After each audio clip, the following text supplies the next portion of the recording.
We are here at the absolutely beautiful St. Louis Scottish Rite Cathedral on Lindell Street. We are in the auditorium, and I'm definitely going to turn the camera around when we're done and take some shots of this absolutely gorgeous, gorgeous space. But we're here with Bret Akers. Thank you so much for joining us. My pleasure. So this is part of the Square and Compass, I guess, Masonic road trip. I've had the chance to do a few things here in St. Louis, including yesterday, I got to see you at Overland Occidental. So let's start with that in general. Not just Scottish Rite, but Freemasonry in St. Louis. How has it been going, returning back to meetings after, any delays with COVID? It seemed like yesterday's event was very well attended, the officers training. So are you finding that you're getting back into the swing of things? Masons are meeting pretty regularly again? Pretty much, but we're still just on the end of the COVID ordeal, and my lodge in particular, there's really been no change from the time we shut down to when we started back up. We've not had any, well, maybe one or two visitors, but it's pretty much just been the officers.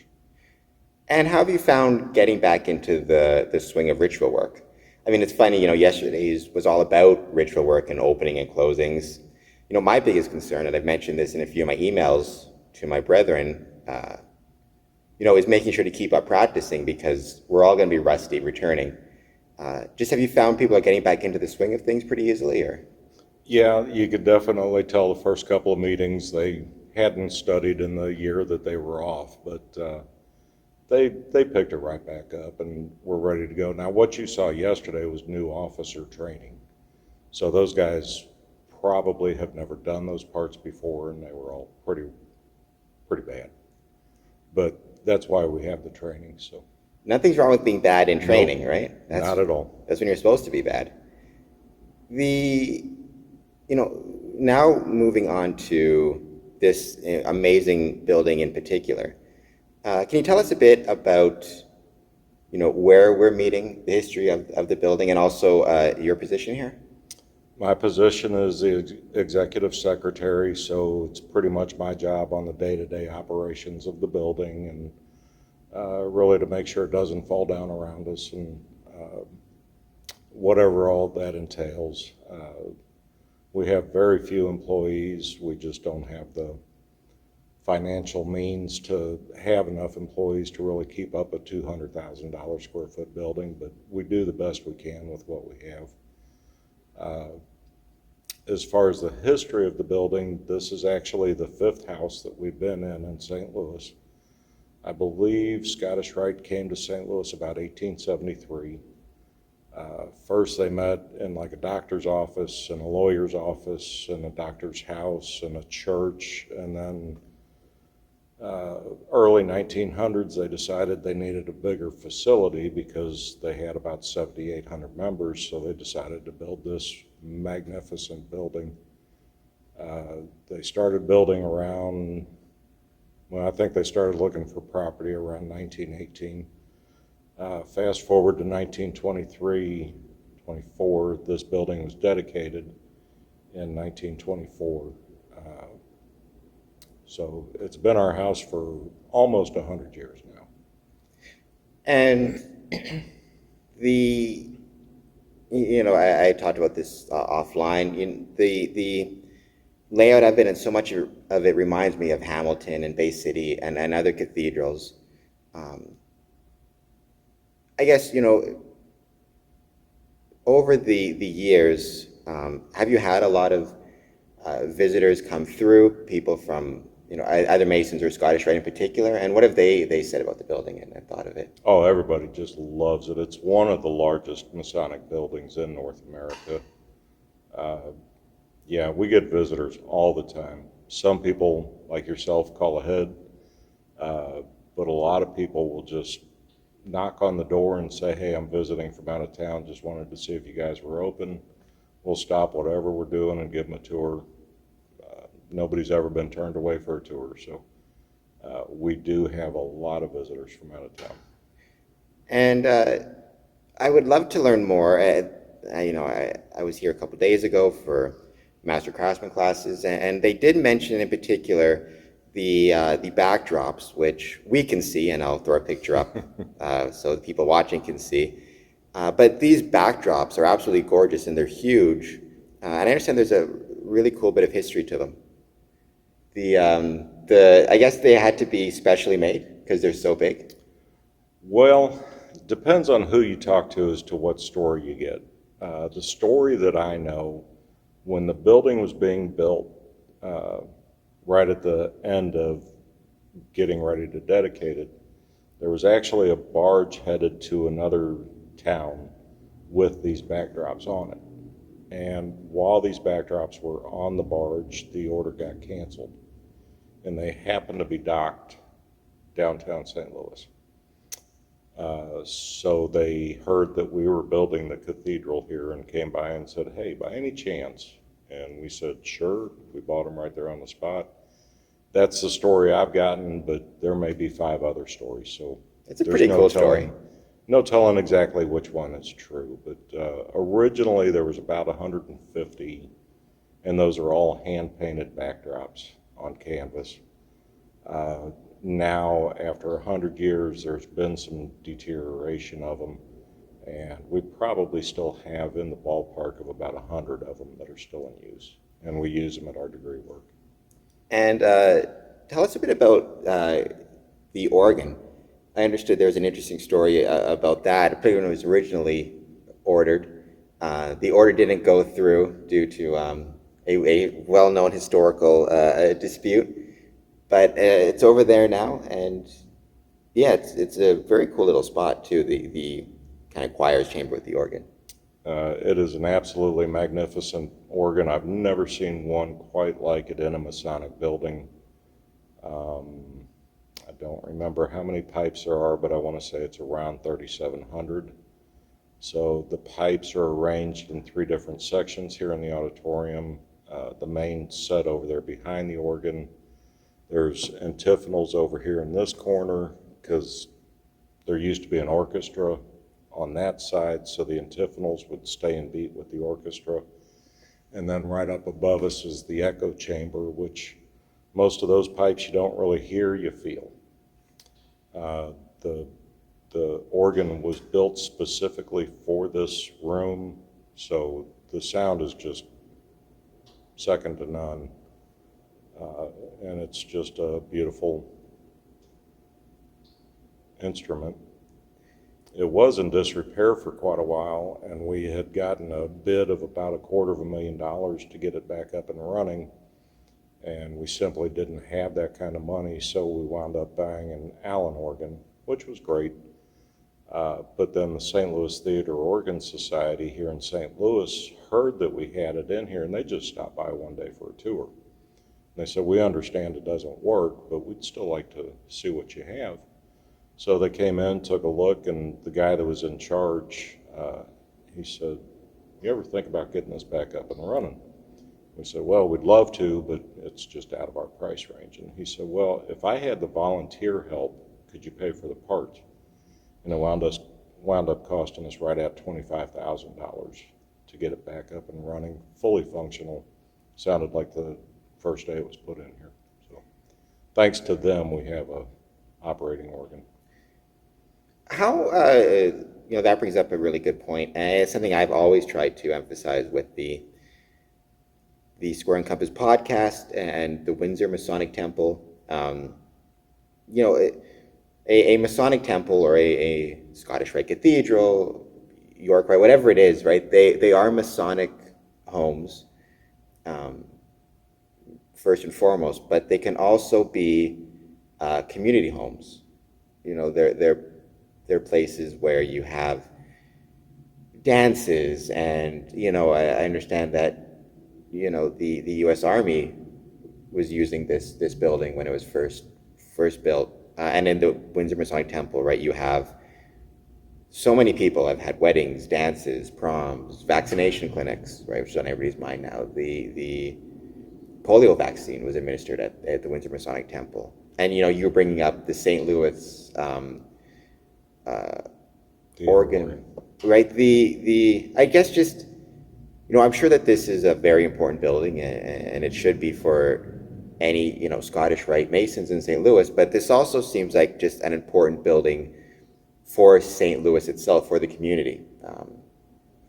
I'm sure many people who aren't Masons or have no connection to the craft still have a lot of fond memories of this place, such as, even the Organ Society. Do you, rent this building out a lot? Is it used a lot by the community? And historically, I understand, for example, the military connection for this building. We do rent out the building quite a bit. Number one, just to pay our bills, but number two, in the springtime, we do a lot of dance shows in here where they do regional competitions. We have the United States Air Force Band come in and do a holiday concert almost every December. Of course, we missed last year, but they come in with about a 40-piece orchestra and just put on a free show. There's absolutely no charge. We'll get about 800 people on the first night, about 1,500 or 1,600 people on the second night. So a lot of the community, now a lot of that crowd is Masons, but a lot of it is just their friends, families, people that have heard about the United States Air Force Band. So yeah, we do have a lot of public events in here. I'm sure when it was dedicated in 1924, they never dreamt of what we're doing today. It certainly wasn't built for public access. You can tell it was built for private use, which is unbelievable thinking back that far, a 200,000 square foot building being built for just us. But we have had to adapt to times, and I love having the public in here because they will walk in and they'll be in awe as soon as they walk in the door. And to me, this is just my house. I come here every day. I love the place. I mean, it's part of who I am. I've grown up in this building. I joined DMLA in 1978, so I've been coming in this building ever since then. So it's always been a part of who I am. Yeah, and I think, I've always believed that a place is often as important as the people. Like the places, and it doesn't have to be grand. And certainly this is an example of a grand building and a beautiful building. But even if somebody's Masonic lodge is I've been to ones that are farmhouses. I've been to ones that, rent out a space above a post office or whatever it might be. But, every place has its own character, and the building can add so much to a Masonic experience and a person's experience. You said you started coming here in 1978? Mm-hmm. What type of changes have you seen? Like in 1978, was the building open to the public then? Have you seen an increase or decrease in people visiting and rentals and things like that? There has definitely been an increase. I mean, in 1978, I was 13 years old, so I really couldn't tell you about the business end of the Scottish Rite back then. But as you know, the Scottish Rite in Kansas City, Missouri are the ones that founded DMLA International. So the Scottish Rite has always played an important role in the youth groups of our organization, be it DMLA, Job's Daughters, Rainbows for Girls. So they would host parties here or dances, or they'd let us come in and do our initiations on the stage, which was really cool. So Scottish Rite has always, like I said before, played a huge part in my life. So, and I'm trying to think of so when you are bringing in the public, or when the public is approaching you, do you find, especially for tours or just of interest, are there any patterns you see? Do you find, for example, a lot of people who are interested in history, architecture, or is it just kind of tourists in general? Does anybody comment on anything in particular that they love? I'm sure this room is often remarked upon by the public. Yeah, I mean, this room really is pretty magnificent for being just used by the Masons for their degree work. As far as who comes through the building to tour, it's a wide variety. If you try to nail it down to one thing in particular, I will just about guarantee you everybody has told me that their grandfather or great-grandfather was a Mason. They've passed by this building for 15 years and never knew what was inside of it, and just all of a sudden one day decided to stop. Otherwise, it may be a guy that just joined a lodge in another state and he was visiting here in St. Louis and just wanted to stop by. So I would say 90 times out of 100, there's a Masonic connection as to why they're stopping by for a tour. And that's certainly what we see in Windsor and a lot of places. And that's as good a reason as any, right? That Masonic connection, wanting to, wanting to reconnect, especially if the father, grandfather passed away, to be at a place where they were and would have had good memories. Do they then, like, do you guys also have records? Are you able to, if somebody comes up and, my grandfather, John Smith, was a Mason here, are you able to kind of find information about him? I probably get requests like that once or twice a month. Typically an email or a phone call, somebody will find our number and just ask me, hey, was my grandpa a Mason there? And depending on how far back it goes, we actually have little file cards on everybody that's ever joined here. I've got records going back into the 1800s that I can look up on the file card, and most of them are pretty accurate and at least give a little snapshot of who they were back then. It's not the whole story, but it's part of the story. I mean, I love stuff like that. I've done a few through Square and Compass, a few packages where I'm able to, put together like a brief Masonic history and then, take some photocopies of the minutes. I don't think anybody from 1955 is going to be concerned about privacy if, right. You find those original minutes of, so-and-so joined.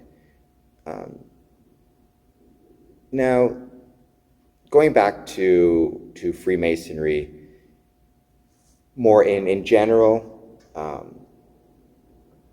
as we're moving forward, yesterday they talked a lot about upcoming installations. Is there anything coming up in St. Louis, especially because, and this is another reason I'm so happy to be here this year, right? This is the 200th anniversary of Freemasonry in Missouri. Has Grand Lodge organized any special events? Is Scottish Rite involved with it at all? Just what does it feel like to be part of, an organization that is 200 years old as of 2021? Well, as far as I'm concerned, the organization is as old as I am, because this is what I know of it. The Grand Lodge, yes, they have been putting on just a phenomenal series of lectures for the bicentennial year. We have a wonderful Grand Lodge. All of our Grand Lodge officers are just really keyed into all of our membership across the state of Missouri. It's really fun to watch these guys work. I've grown up with most of them, so I have a personal connection with a lot of our Grand Masters in the Grand Lodge line. And I think they do an amazing job for the state of Missouri. And those lectures are online, you're saying, so they're available to any Mason, or I guess anybody who's interested. They're available through the Grand Lodge website. I believe if you just go to momason.org, you will find a link to the ones that have been done so far. Now, we are in Missouri. I got to ask you, because no one has been able to tell me yet. It's called the Show Me State. You're a Missourian? Mm-hmm. So where does Show Me come from? Because I've been very curious where the state motto. Well, for me, we like to have things proven to us We don't just take it at its word. I think that's kind of where it came from. I mean, by the time you made it from the East Coast to the Midwest, you've already gone through a big old journey, so you have that life experience, and just, I'm not going to take it at your word, you got to prove it to me, and I think that's where the show me state comes from. Is that the history of Missouri? Was it like settlers from the east coming down this way? Well, I think the main draw to Missouri was St. Louis originally, because we were on the river, and it was just a great port, and it built up so quickly just downtown St. Louis. And then I think it spread from there. But yeah, our original state capital was in St. Louis, and then moved out to Jeff City, Jeff City. So Is the Scottish Rite, are they working with Grand Lodge in terms of promoting the 200th anniversary? Does Scottish Rite have anything specific going on for the 200th anniversary, or are they kind of taking the lead, obviously, from Grand Lodge? we're taking the lead from Grand Lodge. We really don't have a lot of stuff that we are doing ourselves, but we certainly support the Grand Lodge and, get all the information out to our members also, so that they can partake in what Grand Lodge is doing. Now, at the Master Craftsman classes, I had the chance to see, your amazing library and archive collection, the museum. I have had, the City of Windsor's head archivist on, because so many Masonic temples have, minute books dating back hundreds of years and all this history. I think, though, I don't think I've seen books in a Masonic temple or lodge or cathedral as old as the ones I saw a couple days ago. So just the practical challenges, of protecting these historical treasures from, whether it be the elements, water, moisture, humidity. It's such a well-maintained library and archive. Just talk about that, the importance of maintaining it, how you guys maintain it, and kind of having all that history kind of preserved. Well, I know you're looking for a big fancy answer, but once again, we do the best with what we have. That space down there where the library is, and most of this building is not controlled, atmosphere controlled. So when the humidity starts to get high, we'll put in dehumidifiers, stuff like that. But the temperature changes do definitely affect the library down there. But it's controllable. It's just not perfect. If we had the money, we would definitely put it into HVAC in there to keep it cooled and damp-free. Controllable is the key word, though, right? It's just Right. about planning things out. So the dehumidifiers, I certainly have seen a lot of your older books are in protected cases. Right. Right, they're not just out. I saw you had the gloves there. So if anybody wants to, handle an older book, it's protected. Have you had the chance to look through some of those particularly old books, and just what's it like seeing, you mentioned names from like the 1800s and 17, these pieces of history. Do you get a chance to look at them a lot, and just what does it feel like getting to be a caretaker for some of these treasures? Well, believe it or not, I work in the building, and every time I walk into that library, I say, I need to come down here more. And I don't. I have looked through quite a few of the past record books for minutes and stuff like that. Those are very impressive. And I mean, some of them go back into the 1800s. So it's neat to see how they used to do it, and the amount of membership that would show up for a meeting as compared to now. So yeah, I don't get on the historical end of it as much as other people do, and that's why I'm not in charge of the library. But I think we all have that feeling of, I need to I certainly feel that way every time I through the Windsor Lodge or Windsor Temple archives of I need to, spend more time with these, and then you never get around to Right. it. Yeah, it's definitely, it's a gorgeous library, and you're right. Every time I pick up a book, I'm just in awe of the history behind that book. I'm just in awe of their penmanship back then. Right. Couldn't type anything. Now everything gets typed, but back then it was all the cursive writing, and you can still read it though, and having the history of it Yeah, really when I is. take minutes, it definitely all gets typed up and stored away. It's not my penmanship. Yeah, and it's funny. It reminds you because it's so easy to. I'm secretary of Harmony Lodge, 579.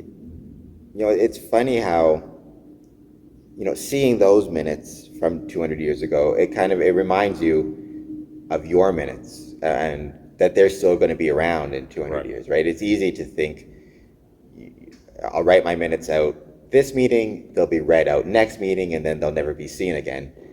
But you never know that those minutes could be picked up by a brother 200 years in the future, and what was Harmony Lodge up to Right. in 2021, So it just puts it all into historical context. It reminds you.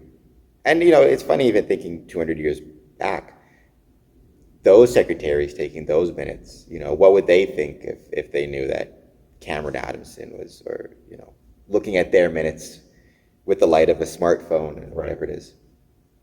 It's that's the amazing thing about the fraternity, right? One of the amazing things is just the history of it and how so much of it is preserved, and really how it's not just Masonic history, but it's history that ties into the world. Harry S. Truman, Right. being a Mason, and you mentioned he was, his office was just next door, right? 2 doors that way. That's I know it's not a Masonic building It's anymore, what but was called the New Masonic Temple, and it was dedicated in 1925, right after this building was. do you know if Brother Truman was a Scottish Rite Mason? Was he here? He was a Scottish Rite Mason, and yes, he's been in this building before.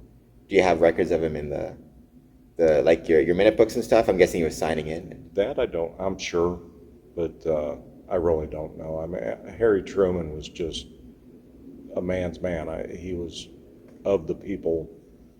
He would go into lodge meetings, and he wouldn't allow his Secret Service to come in with him. He was first and foremost a Mason and lived his life as one.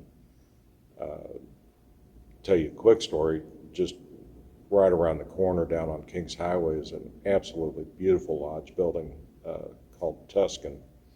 And Harry Truman said that was the most beautiful lodge room he'd ever been in. Tuscan Lodge. I'll have to see if I can check that out. It's really a magnificent little bitty lodge.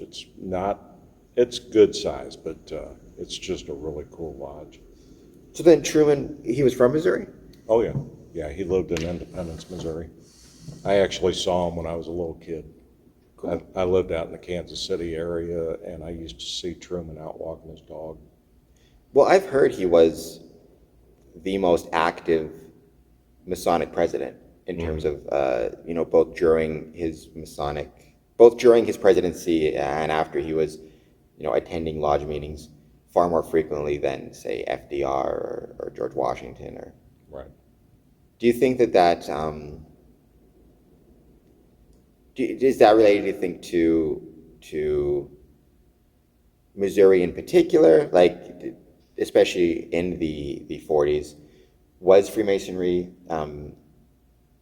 very popular in Missouri? Was it like a well-known institution in the state?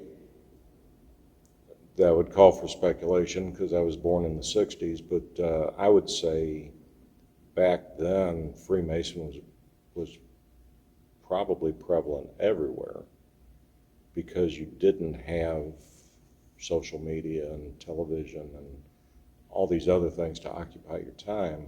You left the house to be occupied.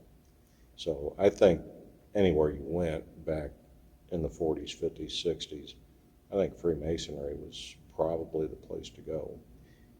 Yeah, and going back to the idea of it was a place to go, obviously, for Masons or to become a Mason, but it was, in a lot of ways, the center of a community, the Masonic Lodge. I always reference Copperhead Road by Steve Earle. Anyway, it's the song Copperhead Road, right? He references in the song, that his father, purchased his car at a Masonic lodge, at an auction there, right? But the fact that he can just reference that, it just shows how prevalent and how much a part of the communities these lodges were, and how often people would attend.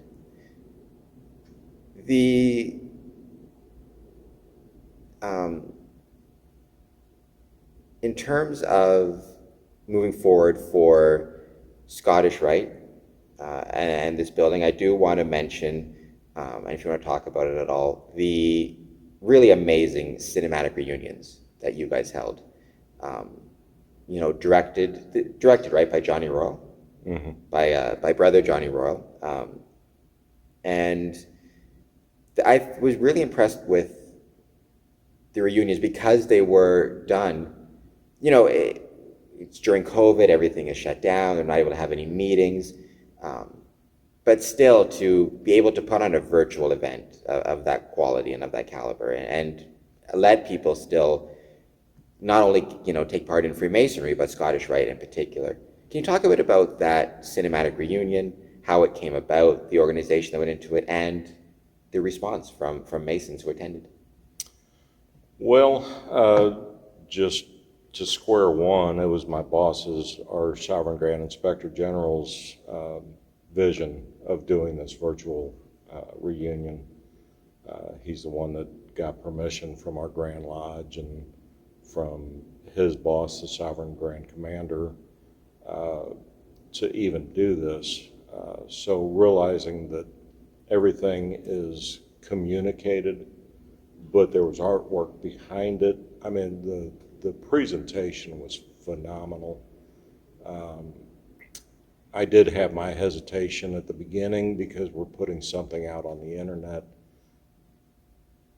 but we put enough out there to give the brethren that were joining a great understanding of the Scottish Rite, but they're still going to have to come here to get all of our secrets. So I was involved in the filming of all this, but to see it presented on the big screen, it was absolutely amazing. I was floored by it. The amount of work that went into it. Bob Cockerham's son, Ryan Cockerham, did a phenomenal job with helping on the editing. Bob Cockerham was kind of a co-producer director. Johnny Royal was amazing to work with. His wife was amazing to work with. And then all the brethren that came in to fill in the parts to really make it a success. It was just a really neat thing to be a part of. But you have to think back, Albert Pike didn't sit in a hall like this and watch a play when he became a Scottish Rite Mason. Those degrees were communicated to him, which is exactly what we did during COVID, and it was the best way that we had to impart the information to the incoming brethren, but they still have a lot to learn just because they went through that. They're not done. Are you, do you think you're ever done? It seems like with Freemasonry, you're never done, no. With Freemasonry and Scottish Rite, and I'm sure York Rite, it's amazing, no matter how much you think you know, there's always so much more that you can learn. Right. If you keep your eyes and your ears open, you'll always learn something. Do you think that that's, or I guess, how do you think the internet has affected that? Because one thing I'm noticing and concerned with is you'll get a new applicant, or I guess an applicant, new is redundant. You'll get an applicant and you'll be talking to them and you'll find out they've already, gone on the internet and researched all this stuff. And in some cases, what they researched is bullshit. Yeah, that's the big danger of the internet too, right? Is there'll be some right stuff on the internet and some wrong stuff on the internet, and it's not always clear what is what. You got to be really careful and know where the information is coming from. But so they'll come in and they'll have done all this research on their own, and they'll come in with this idea that they've already kind of know everything, as opposed to coming in with some humility and a recognition that it's not a Masonic degree, it's a Masonic career. And even when you're finished your Masonic career, there's still more you're not going to know than that you're going to know. I've met a few guys that come in thinking they know everything, but they're very few and far between that I've ever met. What I run into is the guys that say, yeah, I saw the good stuff and I saw the bad stuff, and I dug deep enough to know that I'm interested in learning more. So I think that's really the majority of who you get after they do their internet research. And a lot of those guys, their grandpas, who they looked up to when they were 4 years old, their grandpa was wearing a Masonic ring. So that's really where that starts. And when you read all the bad stuff on the internet, you have a reasonable man would think, was my grandpa really into that, or is this the misinformation? So I think a lot of reasonable men do a lot of research, and I think they should. As you said, this is a lifelong commitment if you're really doing it right.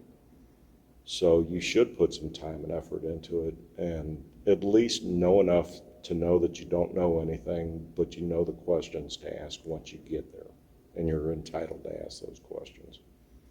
So I'm still learning every day, and I've been in it since '78. I joined DMLA. Now DMLA is a different message, it's a different set of rules, but you can also tell that it was written by a Scottish Rite Mason. So the ritual in DMLA really mirrors the lodge. So I spent my first, how many years, 8 years, just learning DMLA, only to go into lodge and say, this sounds vaguely familiar. So, but then you got a guy that's 30 years old that was just starting his family and didn't have time to join Freemasonry when he was 21, but then started doing his research and got interested. So, is that a problem that you guys are facing? It's one we're facing, I think, in Windsor, and I'm guessing everywhere. One of my biggest concerns is we'll get an applicant, and he'll be 21 years old, and he'll maybe have a girlfriend or whatever it is, but he's on his way to starting a family, and he's on his way to starting a career.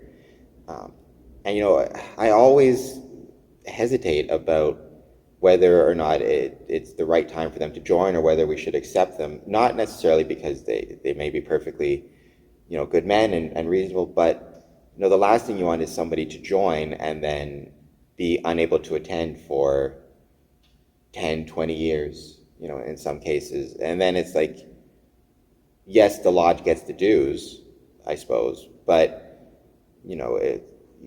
I've always believed that somebody's presence is more important than their physical presence is more important than their financial support, right? And maybe it's better if they wait until their kids are older, until their career is settled, and then they can actually not only join but make a good time commitment to the craft. Well, I break that down into two thoughts. Number one, I don't know who has time and who doesn't. I've always made time. I mean, my wife will tell you I was gone more than I was at home. My kids suffered a little bit of my time loss, but they also understood I had a job to do and that I was very involved in it. And my son actually became a DMLA, so he understood. My wife understood. She's active with me. She helps out wherever she can. But at the age of 21, you're asking two different questions. Does he have time to become a member? Maybe. And like you said, maybe not. What I feel, more importantly, is he does not have time to be worshipful master. He does not necessarily have the time to go through the line and give to the lodge the same commitment he's giving to his family. He needs to get his family in order. He needs to provide for his family, needs to do his job. And then once he's established, he has time and experience to run a lodge. So I really don't like seeing 25-year-old worshipful masters that joined when they were 21 and they were sitting in the South when they were 23. I like the experience. Some lodges, they have to do that. And some guys are mature enough that they can do it. But I think they lose on some life experience doing it that way. Is it wrong? Maybe not for them, but. It's funny you bring up, the time commitment and the challenge of that and family. But I like what you said about, because, my whole family are Masons. Both my grandfathers, great-grandfathers, and then my father. And, I remember growing up, especially, when my dad was the worshipful master of his lodge. I didn't find out till years later, but actually when he was worshipful master, they had a fire in their lodge room, so they had to find a new place to meet. And, but he was very busy with his Masonic commitments. And I remember he was a shift worker. He worked for CN, the railroad. So he'd wake up at like 6 in the morning to get ready to go to work. And he'd be sitting at the kitchen table, and my bedroom was just down the hallway. And I'd hear him talking to himself, first thing in the morning at 6, when I'm lying in my bed thinking my dad's going insane. Of course, you later learn he was practicing his work and his ritual for Freemasonry. But I do like what you said, because, there were times growing up where I'd miss him, where he'd have a lot of lodge meetings. But, then you get older. I myself joined Freemasonry, and you recognize the importance of what he was doing and why it was important for him to be there. And it makes it more special, because then he's there for your degrees. I think sometimes people, especially in modern society, can forget that, right? Like, yeah, it may be, you may miss somebody in the moment, or you may miss a father in the moment, but as you get older, if you're mature, you recognize the importance of what he was doing, and you end up maybe taking part in it yourself. No, we're not here to just take care of our own family. I mean, that is very important, but we're here to help where we can, and that doesn't necessarily just mean in our house. So I think that's what Freemasonry really does. We help everybody that we can. So if you're only focused on yourself, you're really not even going to be a Freemason. Absolutely, yeah, I agree. And sometimes I think, family, not to cast aspersions, but family can sometimes become an easy excuse for Masons. And not just Masons, but people in general, right? If they don't want to go out one night because they're just tired or whatever it is, they can always say, I got to be with my wife, or whatever it is. It does seem sometimes, I suspect, that can be the case in some instances. But I do like what you said, right? And I think that's really important, because something I've often emphasized is, the benefit and the value of somebody's presence. I'm sure you've seen it where the lodge has a degree, and a Mason is saying, well, I don't have any work to do in the degree, I don't have any part, so I don't need to be there. But even if that Mason maybe doesn't want to attend, when the candidate looks around the room, even if he sees a row of Masons who didn't themselves take part in the degree, just for that candidate to see them there and to know that they were present, it helps the candidate feel important and feel special. And it's one of those things where that's an instance where it's not about you, and it's not about I can do the work, I have a part to play. It's about you're taking the time and your presence just to be there for that guy. So I don't know if you've experienced the same things, just the importance of being present, even if you don't necessarily have work to do. Oh, I think that's important in all aspects. If you show up to a reunion and you have a 3,000 seat auditorium and you have 20 people sitting in the seats and 15 of them are candidates, those candidates see that. As you're saying, just the entered apprentice coming into lodge, when they're brought to light and they look around, wow, there's a room full of guys. He has no idea what they were doing. He may think every single person in that room had a part in the ritual, and that's what it took to get it done. he doesn't care. He sees support from a community that he's wanting to be involved in. And if he sees that when he's first brought to light, I think that's going to kind of govern his Masonic career in the future. He's going to be that guy that's going to be there. Last night at the Lodge of Instruction, I was Worshipful Master 2 years ago. I'm not going there for the ritual. I'm going there just to support the guys from my lodge, to meet guys from other lodges. And if somebody can't fill a chair, which is going to slow down the ritual practice, I can step in and fill the chair. I don't really need the practice because I'm not going to do it again, but I'm there to show support for the new incoming officers that need to learn how to run their lodges. And if I sit on the sideline every Lodge of Instruction, I'm fine with that. But there's going to be one time where somebody needs somebody to fill in a chair, and I can help out, and it helps the other guys. So it's all about not what I can do for myself or what I'm going to gain out of it. It's how can I help the fraternity.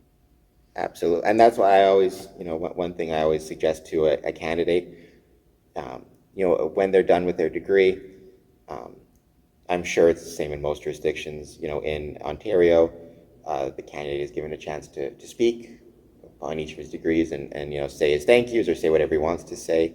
I always recommend that, the candidate, yes, you want to take a moment to thank the degree team and the worshipful master, but also just thank the brethren who are attending, because they may have had a family commitment or they may have had a long day at work or whatever it is, but, just their presence there is such an important thing that, you want to make sure you're thanking them as well, just for the time to be there.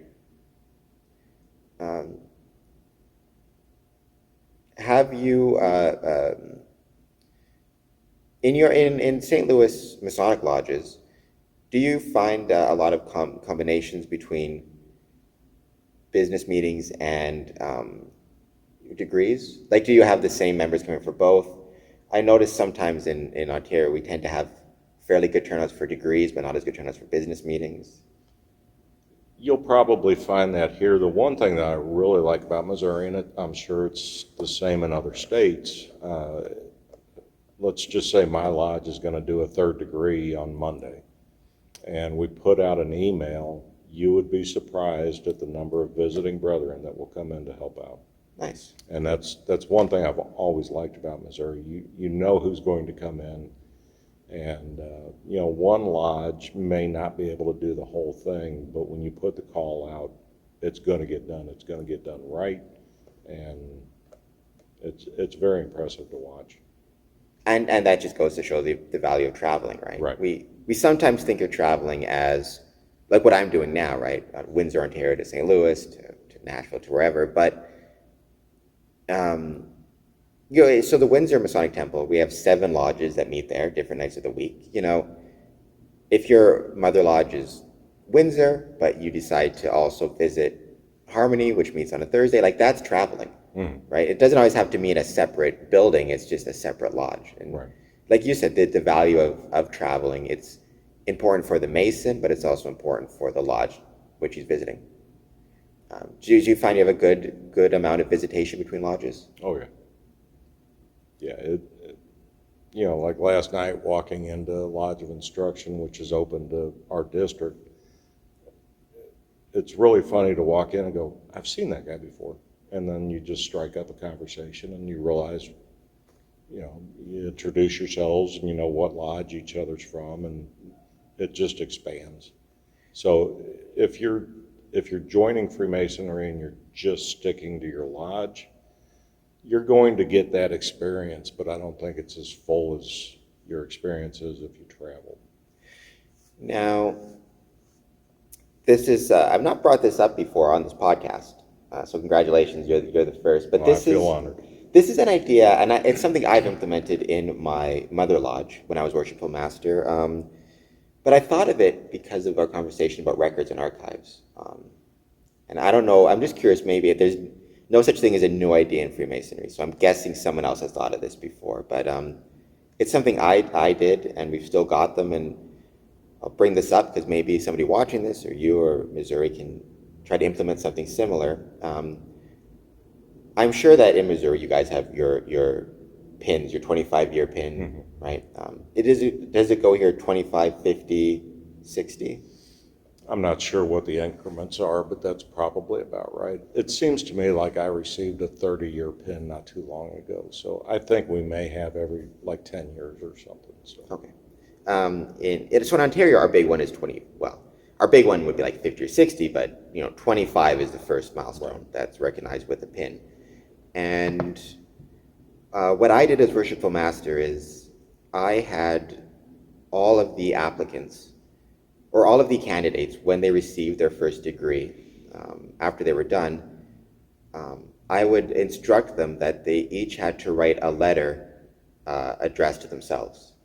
So if it's John Smith, it would be like, Dear John Smith, and they could write anything they wanted in that letter, whether it be about the degree, about Freemasonry, about their life at the time. It didn't matter what it was, because that letter would then be sealed and placed in an envelope, and the envelope would have the date of their 25th anniversary, and given to the lodge for safekeeping. And then when they receive their 25-year pin, not only do they receive the pin, but they receive the letter back, remaining unopened. And they can either open it in the lodge and read it, or they can read it at home, whatever they want to do with it. That's just an idea I've had. Unfortunately, it kind of went away. It existed for my year as worshipful master, but it didn't really continue, unfortunately, which I like it too. But I don't know if you've ever heard of that being done anywhere else, or if you have any thoughts on that as a Masonic project or something for other lodges to consider, right? The biggest challenge is just making sure that the lodge has a safe place to keep those letters for the 25 years so they can be returned. And obviously, the letters can follow a Mason. So if a Mason moves for work and joins a different lodge, you can mail the letter to the new lodge with the information about what it is in the project. Oh, I think it's an absolutely amazing idea. I do remember doing that when I was a kid in school. Our teachers had us write a letter, and I don't remember when we got it back or whatever, but yeah, I can only imagine the benefit of a 21-year-old me writing to a 36-year-old me. I never thought of it. That's a great idea. Well, if any lodges are doing that, leave a comment, let me know, because I can't imagine I'm the first one to think of it, because it does happen in school. Any endeavor that is a career, right? That's not a one and done, but you can be a Mason for 25, 50, 60, 70 years. It seems just to make sense that you have some type of letter or recognition of the time passing beyond just a pin, like something personal to you. Kind of like your boss saying, where do you see yourself in 5 years? Yeah. And I do like the idea that the letter stays sealed, right? Because it is something. It's personal. Yeah. I mean, some brethren may, where I was worshipful master the first time in 2015, so our earliest letter isn't slated to be opened until 2040, which sounds crazy to say, right? 2040, but we have a raft of brothers who will be receiving pins at that time and getting the letters back. So, yeah, that's another nice thing about this podcast and about traveling is sharing of ideas. Right. Is there anything you found in Missouri Freemasonry or Missouri Scottish Rite that you haven't seen elsewhere, or anything that you particularly, just for a Mason visiting, like what are some of the things that you really like about Missouri Freemasonry? I really don't have an answer for that because I haven't visited a whole lot of lodges outside of Missouri, so I don't know what the difference is between our state and another state. I have visited a lot of places, but I've never traveled to another lodge and actually met and seen their ritual. So what I see on a daily basis is just what I'm used to. So I don't have an answer for what's different. What about what speaks to you about it most? Is it the buildings? I know your history with the buildings. Is it the history more in general, the archives, like, what is it, if somebody had to ask you, I know this is a hard question, what is it about Freemasonry that has kept you around since 1978? Well, Demolay was a whole nother world. So, you're talking to 13-year-old me as compared to 56-year-old me. I will tell you my favorite part of Freemasonry is in this building. And it has absolutely nothing to do with the ritual. It has nothing to do with the architecture. It has nothing to do with the history of this building. If you ask me what my favorite part of Freemasonry is, I will tell you it is sitting in the lounge with 20 or 30 other brothers and having a conversation until 3 o'clock in the morning. And as you said earlier, the exchange of ideas. At 3 o'clock in the morning, in this building, in that lounge, you can talk about anything you want to. We're told not to talk about politics. We're told not to talk about religion in our lodge meetings. But in this building, and I guess in any building, but with trusted brethren, you can talk about all that. And you can learn about the Jewish religion. You can learn about the Catholic religion. I've learned so much about other religions, and I've said it before, we have had conversations in this building that in other parts of the world would have started wars. But at 3 o'clock in the morning, we shake hands and we go home. We're still brothers, and we have gotten a grasp of somebody else's idea of the world. And it comes to the biggest word in Freemasonry is tolerance. And I don't think enough people appreciate that word, tolerance. I think they think they're tolerant, but they still have a preconceived notion of how this world should be. There's a reason there's so many religions out there. I don't think any one of them is correct. I think they're all correct. And I think if they could all come together and talk, we would really find out what the answer is. So you asked me the most important part to me about Freemasonry. It's those talks at 3 o'clock in the morning. Those are very important parts of the craft for sure. And I think that is a very good place to leave it. Thank you so much for your time. I really appreciate it. I just appreciate how you mentioned at the start how convenient and easy you made it, right? I got in touch. Right. Sent an email. I got a response back the same day. I was welcomed here. You agreed to sit down and talk to me. So I'll throw the information in the description. But if anybody is looking to check out this building or even rent this building, and if they're from the St. Louis area, what's the contact info? The best is just my email address, exec, EXEC, at scottishrite-stl.org. Perfect. And our website is www.scottishrite-stl.org. Awesome. And I'll throw that down in the description so people can find it. Like, comment, subscribe, do all that good stuff on the podcast, Patreon, all the things you're supposed to do to help the podcast. Please help the podcast. And thank you so much for your time. My pleasure. And now...